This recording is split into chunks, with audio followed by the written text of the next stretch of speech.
The Trees Are Different Here by Adelaide of the Pasture. I've never been much of a people person. That's why I decided to live alone in the middle of the woods.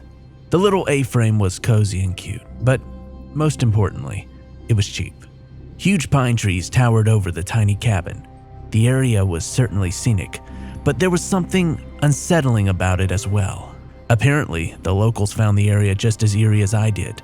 Whenever I made my trip to the nearby town for groceries, I'd hear a different story from everyone that I met. Some folks said it was haunted, others spoke of government experiments gone wrong, and some simply advised me to leave as soon as possible. Of course, I didn't listen. In fact, the spookiness added to the appeal. No one buys an isolated cabin in the woods without expecting a couple of ghosts. Unfortunately, the little cabin failed to live up to its reputation. At least, not until fall. I moved in at the height of summer. It was so humid that even breathing was a challenge, and the mosquitoes were far happier about my arrival than I was. So, I didn't dare to even touch the outdated wood-burning furnace. Upon the falling of the first leaf, everything changed. A biting chill filled the air, and the mornings brought a blanket of frost to the forest floor. I finally decided to try out the furnace. Axe in hand, I ventured out into the forest to find some fuel. Most of the trees were old and far too big to cut down, I realized. Walking further and further into the dense woods, I made sure to keep track of whatever landmarks I could find. Eventually, I found a tree that looked adequate. I pulled the axe back, and, probably with more effort than necessary, I swung it into the side of the tree. Then, I realized that chopping down a tree was much harder than I had expected. After an hour, I'd gotten about halfway through the small tree. I dropped the axe and sat down on the ground. Analyzing the blisters on my hands, I decided that I'd finish the job tomorrow. Besides, it wasn't feeling cold anymore. I began to walk home, but soon realized that finding home wouldn't be as easy as I had thought. Almost every landmark that I'd seen was gone. The burned tree, as well as the one with the broken branches, were nowhere to be found. Frustrated, I began wandering aimlessly, just hoping to find something that I recognized. It wasn't until I felt the bite of the night air that the fear began to set in. With a shiver, I realized that I had no idea where I was. I could be miles from my house at this point. So I sat down for a moment to think, weighing my options. I recall being told that the best thing to do when lost is to stay still. And then I remembered that I didn't have a flashlight.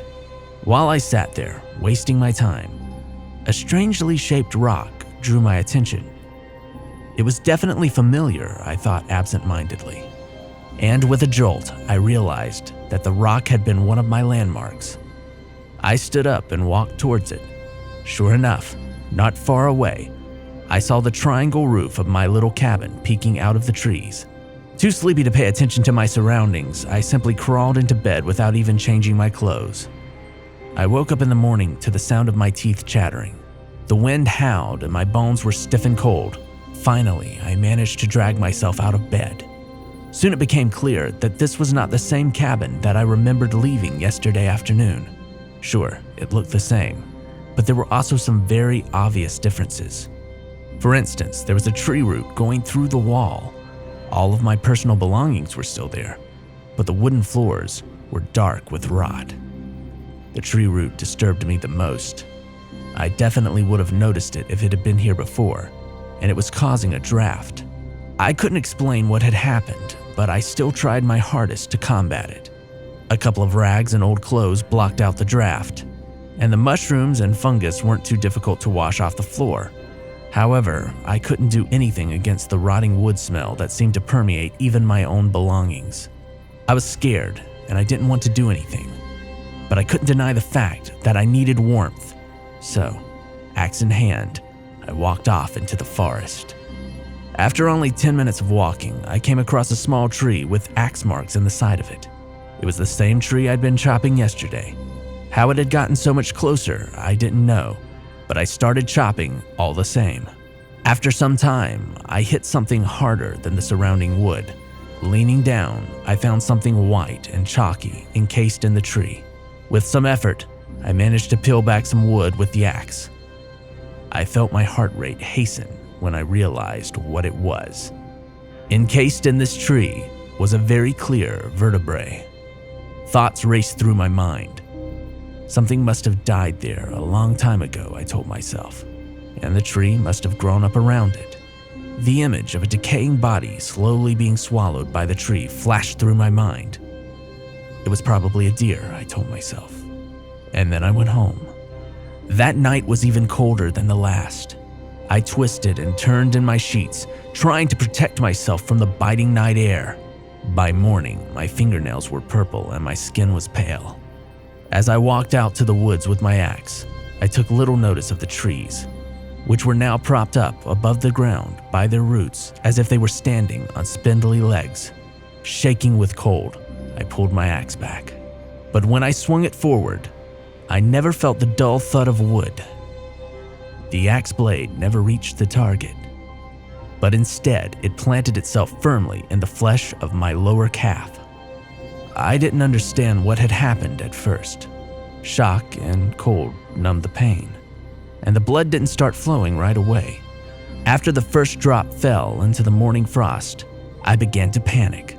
I fumbled around, searching my pocket for my cell phone, and with a muttered curse, I realized that I'd left it at home.